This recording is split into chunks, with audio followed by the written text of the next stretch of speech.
Hello everyone, today I'm going to show you how to step-by-step guide to fix Apple ID issues.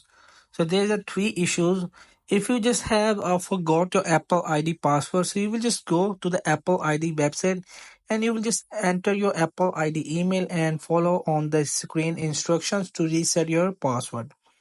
So the second thing is that you will sometimes have got error because you will not update your available software, so make sure your iOS version is on a latest. So you will be just update this iOS 18.3.2, so make sure you will just have to download it on your iOS device.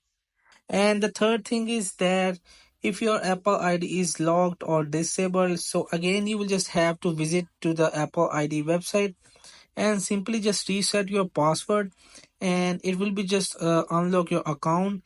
And if needed, so you will just also contact Apple ID support, which is in the lower.